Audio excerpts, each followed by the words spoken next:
Hello student, welcome in Parth English classes. और आज जो लेसन हम लोग पढ़ने जा रहे हैं the village song compose bye Sarojini Naidu. 10th class का 3rd चैप्टर है। तो गांव का गीत सरोजनी नायडू ने कंपोज किया है। तो लेसन स्टार्ट करने से पहले हम पोइटिस के बारे में पढ़ते हैं। About the poetess, Sarojini Naidu was a freedom fighter and poetess of modern India. She was born in Bengali family on February 13, 1879 at Hyderabad and was educated in Chennai, London and Cambridge. यानी कि जो सरोजनी नायडू हैं वो एक freedom fighter थी। स्वतंत्रता संग्राम में उन्होंने बढ़ चढ़ कर भाग लिया था। वो आधुनिक कवयित्री हैं। इनका जन्म 13 फरवरी 1879 को हुआ था बंगाली फैमिली में, और जो इनकी एजुकेशन हुई थी वो चेन्नई, लंदन और कैम्ब्रिज में हुई थी। She took part in national movement, become a follower of Gandhi ji and fought for the attainment of swaraj, known as the nightingale of India. यानी कि इन्होंने जो राष्ट्रीय मूवमेंट, जो आंदोलन हुए, उसमें जो है किसको फॉलो किया? गांधी जी को इन्होंने फॉलो किया था और उसमें बढ़ चढ़ करके हिस्सा लिया। And fought for the attainment of Swaraj, और स्वराज पाने के लिए इन्होंने फाइट करी। इन्हें सरोजनी नायडू को जो है नाइटिंगेल ऑफ, मतलब बुलबुल, भारत की बुलबुल कहते हैं, क्योंकि इनकी जो वॉइस है वो बहुत अच्छी थी, बहुत ही स्वीट थी। She was also noted poetess. Her poetry include children's poem, nature poems, patriotic poems and poems of love and death. तो जो इनकी पोएम है उसमें जो है बहुत सारी, मतलब इन्होंने सिर्फ एक ही थीम पर नहीं लिखा है, इन्होंने कई थीम पर लिखा हुआ है। जैसे कि जो इनकी बहुत ही ये फेमस और बहुत ही नोटेड पोएट्स हैं, तो इनका जो लिखने की जो राइटिंग थी वो किसी एक ही थीम पे बेस्ड नहीं थी। इनकी जो पोइट्री थी उसमें इंक्लूड, मतलब शामिल होना, चिल्ड्रन, बच्चों की कविताएं थी, नेचर की कविताएं थी, यानी प्रकृति के बारे में, पेट्रियोटिक, देशभक्ति, and poems of love and death, और प्यार और स्मृति की भी पोएम्स हैं। तो मतलब हर तरीके की पोएम्स इनकी पोएम्स में, इन्होंने अपनी पोएम्स में इंक्लूड करी हैं। ठीक है, तो देखते हैं कि द विलेज सॉन्ग में इन्होंने क्या बताया है। तो let start the poem. Okay. Honey child, whither are you going? Would you cast your jewels all to the breeze blowing? Would you leave the mother who on golden grain has fed you? Would you grieve the lover who is riding forth to wed you? देखिए, ये जो poem है the village song, ये एक वार्तालाप है, एक conversation है बिटवीन मदर एंड डॉटर। तो जो मदर है, मैं आपको ब्रीफली थोड़ा सा बता दूं कि क्या है इसका जो कॉन्सेप्ट क्लियर कर दूं, कि इसमें जो एक माँ बेटी में बातचीत हो रही है। तो जो माँ होती है वो अपनी बेटी को जो है पूछती, उनकी जो बेटी होती है वो जा रही है, जंगल की तरफ जा रही है, जंगल में रहने जा रही है, वहाँ की फ्रेश एयर में, वहाँ की फ्रीडम को पाने के लिए। तो उसकी माँ जो है उसे रोकती है कि तुम क्यों जा रही हो, और ये जो संसार है ये खुशियों से भरा हुआ है, यहाँ पर सारी चीज़ें अच्छी हैं, मैंने तुम्हारे लिए मैंने तुम्हें इतने अच्छे से पाला है, इतनी मोहब्बत से पाला है, तुम्हारी शादी होगी, तुम्हारा घर परिवार होगा, तुम्हारे लिए इतनी खूबसूरत ज्वेलरी, तुम्हारी ड्रेस वगैरह सब कुछ रेडी है, तुम्हारी शादी होने वाली है, तो तुम क्यों जा रही हो? तो बेटी आंसर करती है कि नहीं, मैं जाना चाहती हूँ इसलिए क्योंकि वो किसी बाउंड्री, किसी भी बंधन में नहीं रहना चाहती है। और इस कॉन्वर्सेशन से सिर्फ ये लगता है कि लड़की जो है उसको फ्रीडम चाहिए होगी, कि मतलब उसका जो जीवन है, जो उसको लाइफ मिली है, वो उसे फ्रीडम के साथ जीना चाहती है, किसी भी बंधन या बाउंड्री में वो नहीं रहना चाहती है। तो देखिए कैसे बातचीत होती है मदर एंड डॉटर के बीच में, वो हम इस पोएम में देखते हैं। Honey child whither are you going. ये जो विदर, ये मैं पहले की भी पोएम्स में बता चुकी हूँ, जो कि इस तरीके के जो वर्ड्स हैं वो पुरानी इंग्लिश में यूज़ होते थे, जो कि पहले जो इंग्लिश जो भी लिखी गई। तो देखिए ये भी पोएम देखिए 1879, 1940, तो कहने का मतलब जो पहले यूज़ होती थी, ओल्ड इंग्लिश आप कह सकते हैं, उसमें इस तरीके के वर्ड्स यूज़ होते थे। अगर इसके मीन्स पर जाते हैं तो विदर यानी कि वेयर, यहाँ सेंस है वेयर, कहाँ, ओके, वेयर है ये whither. Honey child whither are you going, would you cast your gel all to the breeze blowing. Breeze हवा, भाई हवा बहुत अच्छी, बहुत स्लोली बहना, ब्लोइंग बहना। ज्वेल्स ज्वेलरी, कास्ट यानी फेंक देना या डाल देना, या ठीक है।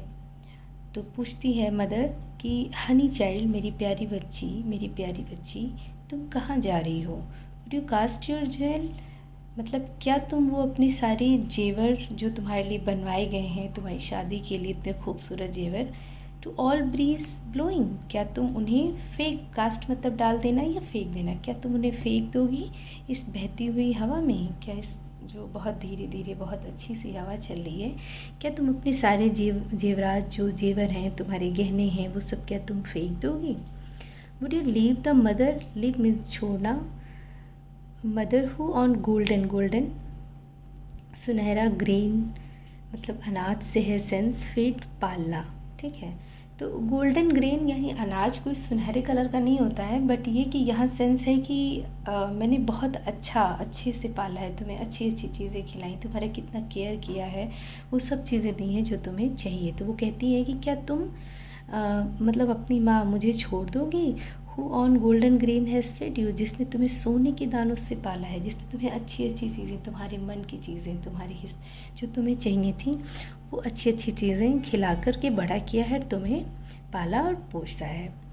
वुड यू ग्रीव मीन्स होता है दुख। The lover who is riding, fourth आगे होता है वेड यानी वेडिंग शादी। यू राइडिंग मतलब घोड़े से, घुड़सवारी होती है ना राइडिंग। तो वुड यू ग्रीव, क्या तुम उससे दुख दोगी, उस प्रेमी को जो घोड़े पर चढ़ कर के बहुत ही प्रिपरेशन के साथ तुमसे शादी करने के लिए आ रहा है, जो तुमसे प्यार करता है और तुमसे शादी करने के लिए आ रहा है। तो देखिए डॉटर क्या रिप्लाई करती है, mother mine to the wild forest I am going, where upon the champa boughs the champa birds are blowing, to the quail-haunted river isles where lotus lilies glisten, the voices of fairy folk are calling me, oh listen।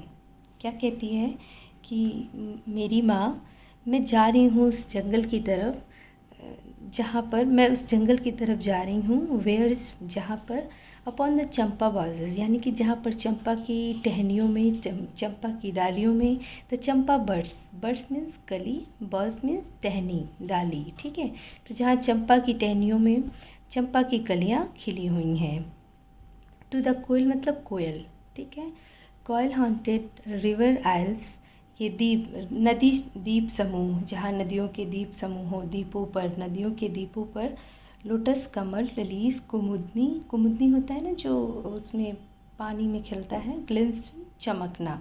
तो जहाँ पे कोयल जो है बहुत, जहाँ के नदियों के समूहों पर, द्वीपों समूहों पर कोयल जो है बहुत अच्छे से बोलती है, कूकती है, कोयल की बहुत अच्छी आवाज़ आती है, और जहाँ पर कमल और कुमुदनी पानी के ऊपर चमकते हैं या फिर खिले हुए हैं, बहुत सारे कमल और कुमुदनी पानी के ऊपर खिले हुए हैं, चमकते हुए दिखाई पड़ते हैं।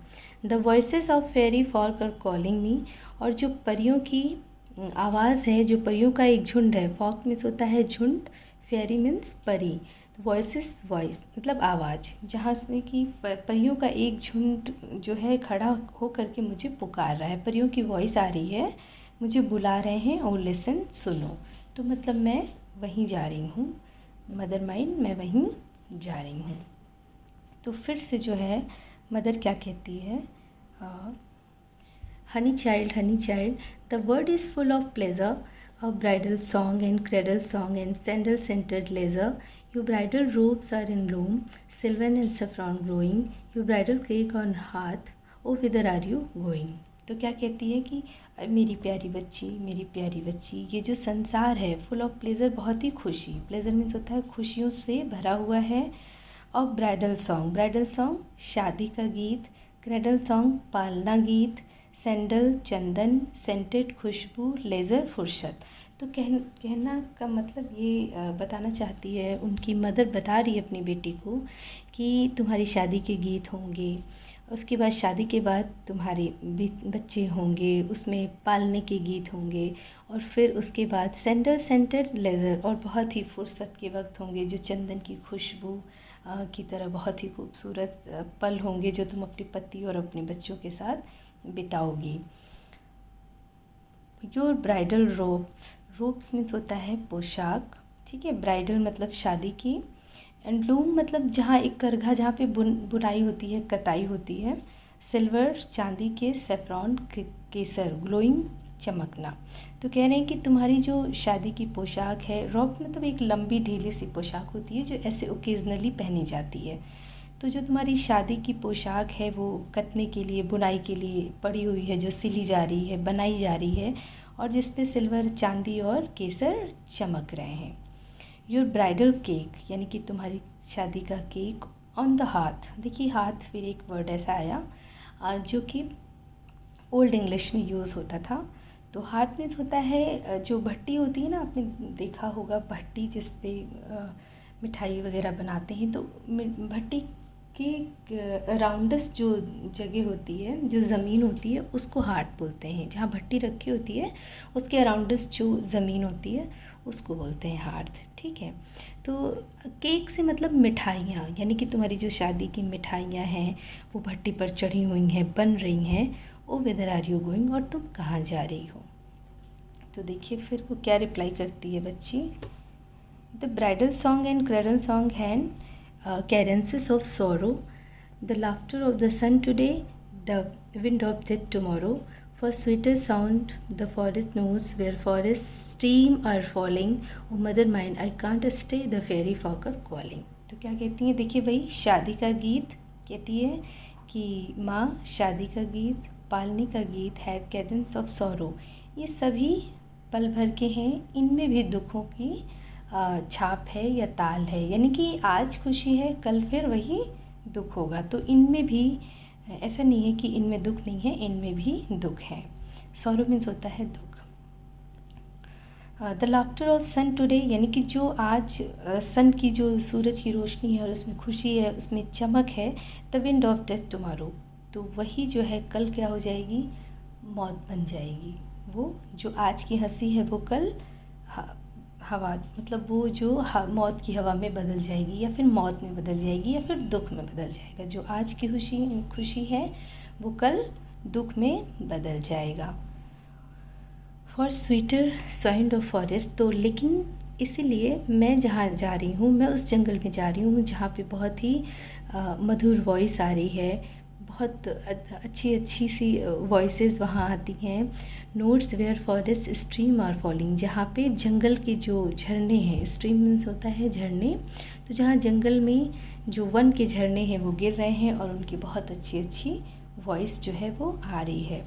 ओ मदर माइन, ओ माँ मैं, आई कांट स्टे, मैं नहीं रुक सकती, स्टे मीन्स रुकना, मैं नहीं रुक सकती। The fairy folk are calling, जो परियों का झुंड है वो मुझे बुला रहा है।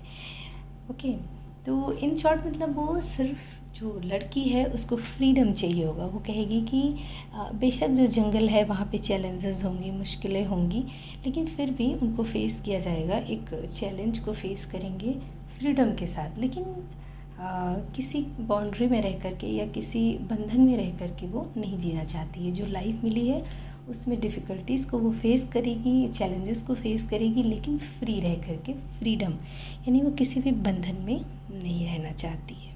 ओके, तो होप ये लाइंस आपको क्लियर हुई होंगी। और still if you have any issue then you can ask me by message. Okay, next chapter के साथ फिर हाजिर होती हूँ। Till then good bye and take